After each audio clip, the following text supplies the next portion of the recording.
देखिए बच्चों, हम लोग हमारा जो 6 चैप्टर है उसके न्यूमेरिकल पोर्शन को सॉल्व कर रहे हैं।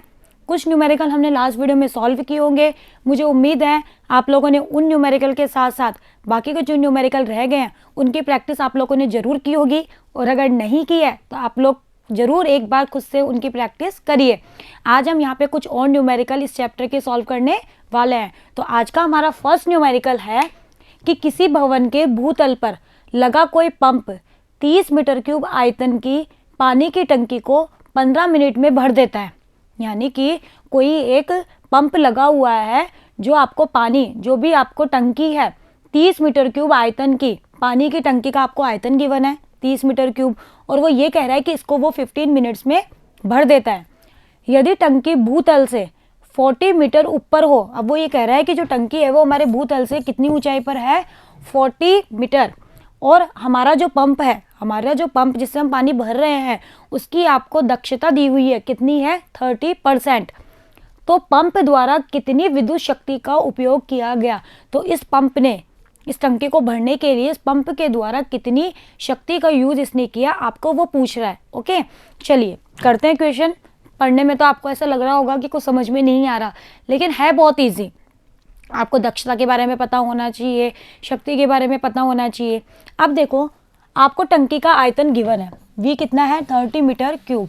आपको पता है, मैंने आपको बताया भी था कि हमारा जो पानी होता है उसका जो घनत्व होता है, घनत्व को हम रो से लिखते हैं, ये रो बोलते हैं इसको, वो आपको याद रखना है। ये एक स्टैंडर्ड वैल्यू होती है, ये एग्जाम में आपको दे चाहे नहीं दे आपको पता होनी चाहिए। कितनी होती है, 1000 kg पर मीटर क्यूब या फिर 10 की पावर 3 kg पर मीटर क्यूब। ये वैल्यू आपको याद रखनी है कि पानी का घनत्व इतना होता है। अब यह नहीं गिवन थी ना, और अगर आपको ये वैल्यू याद नहीं होगी तो आप इस क्वेश्चन को सॉल्व नहीं कर पाएंगे। ओके बच्चों, चलिए टंकी में भरे जल का द्रव्यमान, तो अब हम बताओ, हमें आयतन गिवन है, हमें घनत्व गिवन है, तो क्या हम द्रव्यमान नहीं निकाल सकते? पानी का निकाल सकते हैं ना। कैसे? हमें पता है कि डेंसिटी जो होती है वो मास अपॉन वॉल्यूम होती है। डेंसिटी मतलब रो, घनत्व। डेंसिटी जो होती है वो मास अपॉन वॉल्यूम होती है रो गिवन, वी गिवन, तो एम नहीं निकाल सकते। क्या हो जाएगा, रो इंटू वी। ये कितना आ गया, 30 इंटू 10 की पावर 3, तो ये 3 इंटू 10 की पावर 4 kg। ये मेरा आ गया पानी का, जो भी हमारा पानी है उसका मास या उसका द्रव्यमान, इतना आ गया। चलिए, आपको टंकी की ऊंचाई भी गिवन है, दे रहा है ना कि भूतल से ये 40 मीटर ऊंचाई पर है। टंकी को भरने में पंप द्वारा किया गया कार्य निकाल लो। पहले हम क्या निकाल लेते हैं कि जो टंकी है ना उसको पंप के द्वारा भरा तो कितना कार्य किया गया, बताओ वो कितना होगा। mgh होगा, नहीं होगा? m आपके पास है, g आपको पता है, और h आपको गिवन है। m कितना, 3 इंटू 10 की पावर 4 kg। g आपको पता है, स्टैंडर्ड वैल्यू होती है, आपको याद रखनी है, कितनी, 9.8 मीटर पर सेकंड स्क्वायर याद रखनी है। कभी कभी हम सुविधा के लिए इसको 10 भी लेके चल लेते हैं। ओके, 9.8, और h आपको गिवन है। सारी क्वांटिटी न्यूमेरिकल सॉल्व करने से पहले ये जरूर चेक करिए कि आपने फॉर्मूले में जो वैल्यूज पुट करी है वो एक ही पद्धति में है या नहीं है। ये केजी में है, ये मीटर में है, ये भी मीटर पर सेकंड स्क्वायर में है। ओके, तो सारी की सारी हमारी MKS में है, तो हमारा जो रिजल्ट निकलेगा वो जूल में निकलेगा। बताया था ना, कार्य का जो मात्रक होता है MKS में वो हम जूल लेते हैं। तो जो भी आएगा आप कैलकुलेशन खुद सॉल्व कर लीजिएगा। W कितना आ गया, 1.176 इंटू 10 की पावर 7 जूल। ये हमने निकाल लिया कार्य, लेकिन उसने कार्य थोड़ी पूछा है। उसने क्या पूछा है आपको, उसने तो पूछा है शक्ति के बारे में कि इसने कितनी शक्ति उपयोग में ली। ओके, चलिए, टंकी को भरने में कितना समय ले रहे हैं हम, 15 मिनट ले रहे हैं। पहले मिनट को हम सेकंड में चेंज करेंगे, क्यों, क्योंकि हमारा कार्य जूल में, MKS में है, और समय का जो MKS मात्रक होता है वो सेकंड होता है ना। तो 15 मिनट को जब सेकंड में चेंज करते हैं तो क्या करते हैं, 60 से मल्टीप्लाई, तो ये आ गया 900 सेकंड। अब शक्ति क्या होती है, P होती है W/T। तो बताओ, हमने W इसीलिए तो निकाला भाई, T हमें गिवन है, W हमें नहीं पता था, W मिल जाएगा तो P मिल जाएगा, तो बस रख दो वैल्यू, ये रख दी यहाँ पे, तो ये इतनी आ गई किलोवाट। किलोवाट क्यों, क्योंकि 10 के पावर 3 को हम किलो भी कहते हैं, इसलिए ये किलोवाट आ गई, 13.07 किलोवाट। अब उसने आपको ये थोड़ी पूछी है, ये आपने शक्ति निकाल ली, लेकिन उसने आपको पूछा है आरोपित शक्ति, कि उसने कितनी शक्ति यूज में ली। ये जो शक्ति आपने निकाली है ना, ये है निर्गत शक्ति, ना कि आरोपित। उसने आपको दक्षता गिवन है। अगर आपको दक्षता गिवन है तो आपको ये फॉर्मूला याद रखना है, यहाँ परसेंट और लगा लेना। कभी भी दक्षता जो होती है, अगर हम शक्ति के फॉर्म में निकाल रहे हैं तो होती है निर्गत शक्ति बटे आरोपित शक्ति इंटू 100%, ये होती है दक्षता। नीटा, इसको नीटा से डिनोट करते हैं, ओके, एफिशिएंसी, कि इसकी एफिशिएंसी इतनी होती है। तो आपको ये फॉर्मूला याद रखना है। शायद ये नया फॉर्मूला है लेकिन आपको ये याद रखना है। तो नीटा, अब आपको देखो आरोपित शक्ति आपको पूछ रहा है, निर्गत आपने निकाल ली है, जो आपने अभी अभी निकाली है ना वो आपकी है निर्गत, और नीटा आपको गिवन है इंटू 100%, सारी वैल्यू रख दी, परसेंट से परसेंट कट जाएगा, ये 30% है ये, और जब आप इसको सॉल्व करोगे तो ये आएगी 43.56 किलोवाट।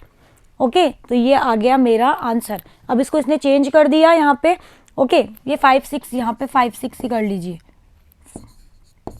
तो बताओ पंप के द्वारा कितनी शक्ति उपयोग में ली गई, यानी कि कितनी शक्ति उस पर आरोपित की गई, 43.56, कितनी, 43.56 किलोवाट। ओके बच्चों, तो क्वेश्चन था इजी, बस आपको कुछ फॉर्मूले पता होने चाहिए थे। तो ये फॉर्मूला कुछ नया है तो आप इसको अपने नोट्स में ज़रूर लिख लीजिएगा। चलिए नेक्स्ट क्वेश्चन पे आते हैं। नेक्स्ट क्वेश्चन है कि 0.5 kg द्रव्यमान का एक कण है। आपको एक पार्टिकल दिया गया है जिसका द्रव्यमान गिवन है, कितना है, 0.5 kg, और आपको u और a में और x में एक रिलेशन दिया हुआ है इस तरह से कि u बराबर है a x की पावर 3/2। वेग से सरल रेखीय गति कर रहा है। आपको a की वैल्यू भी गिवन है 5 मीटर पर सेकंड स्क्वायर, ठीक है, 5 मीटर पर सेकंड स्क्वायर। देखो यूनिट तो अब तक आप लोगों को अच्छे से आ गई होगी, तो अगर बाई चांस प्रिंटिंग में कोई यूनिट मिस्टेक हो तो आप लोग उसको खुद से करेक्ट जरूर कर लीजिए कीजिए।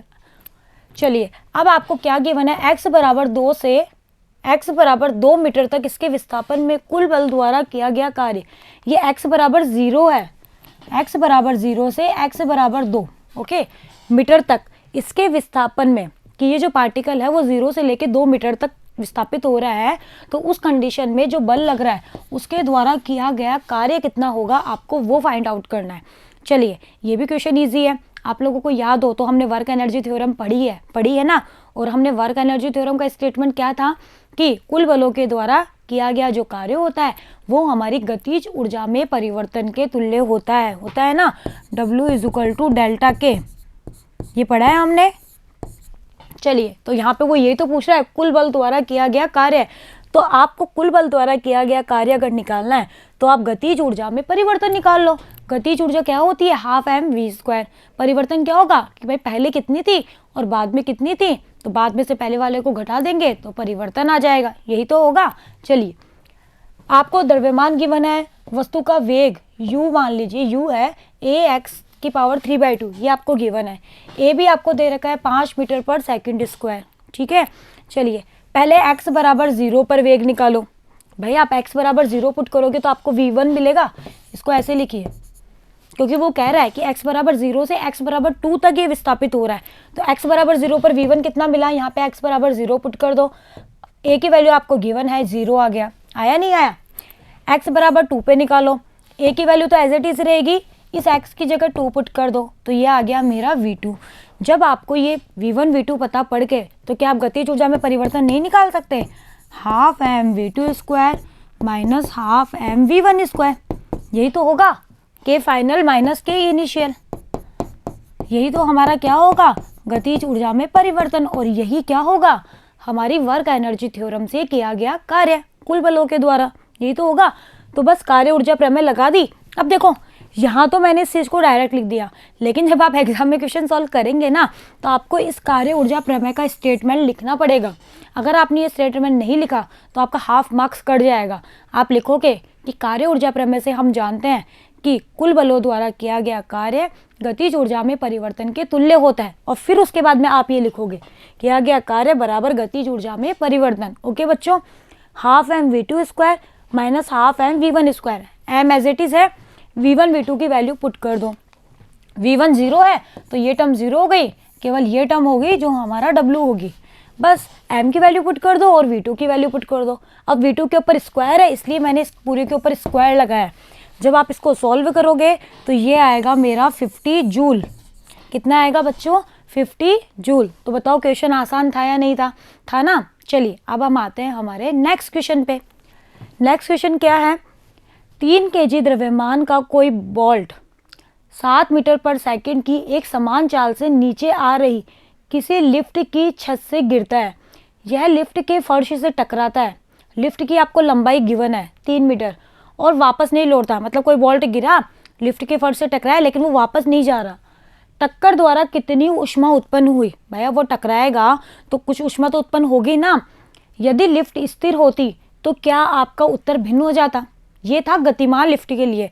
फिर उसने आपको दूसरी कंडीशन ये दे रखी है कि अगर आपकी लिफ्ट स्थिर होती और कोई बोल्ट आके नीचे गिरता, टकरा के वापस नहीं जाता, तो जो उत्तर अभी निकलेगा क्या उससे भिन्न उत्तर मिलेगा या आपको सेम ही उत्तर मिलेगा? आप ये भी बताइए। चलिए करते हैं। आपको बोल्ट का द्रव्यमान गिवन है, लिफ्ट की लंबाई भी गिवन है। क्योंकि बोल्ट टकराने के बाद में उछाल नहीं लेता है, इसलिए बोल्ट की स्थिति जो ऊर्जा है वो किस में परिवर्तित हो गई? किस में परिवर्तित हुई? ऊष्मा में। तो वो आपको यही तो पूछ रहा है। तो बताओ उत्पन्न ऊर्जा किसके बराबर होगी? स्थितिज ऊर्जा के। स्थितिज ऊर्जा कितनी होती है? mgh। तो ये आ गया mgh। m की वैल्यू रख दी, g की वैल्यू हम जानते हैं और h की वैल्यू रख दी, तो ये आ गया 8.82 जूल। ये आ गया मेरा उत्पन्न ऊष्मा की, इतनी ऊष्मा इसमें उत्पन्न हुई। अब उसने एक क्वेश्चन और पूछा, अगर हमारी लिफ्ट स्थिर होती तो क्या होता? देखो लिफ्ट के गतिमान या स्थिर होने की दिशा में हमारा जो उत्तर है वो परिवर्तित नहीं होता। क्यों? क्योंकि हम जानते हैं कि हमारा जो जी होता है वो सभी जड़त्वीय जो निर्देश तंत्र होता है, इनर्शियल जो फ्रेम ऑफ रेफरेंस होते हैं, उनमें हमारा जो जी होता है वो समान होता है। तो अगर हमारा जी चेंज नहीं हो रहा तो बताओ क्या हमारा ये आंसर चेंज होता? नहीं ना। तो हमारा जी चेंज नहीं हो रहा है, इस वजह से चाहे लिफ्ट गतिमान हो या लिफ्ट स्थिर हो, हमारा जो आंसर है वो सेम ही रहेगा। कितनी ऊष्मा उत्पन्न होगी? 8.82 जूल। क्योंकि जड़त्वीय जो फ्रेम होते हैं उनके अंदर हमारा गुरुत्वीय त्वरण समान होता है। ओके, गुरुत्वीय त्वरण सभी जड़त्वीय फ्रेम में समान रहता है। ओके बच्चों, क्वेश्चन ये भी इजी था।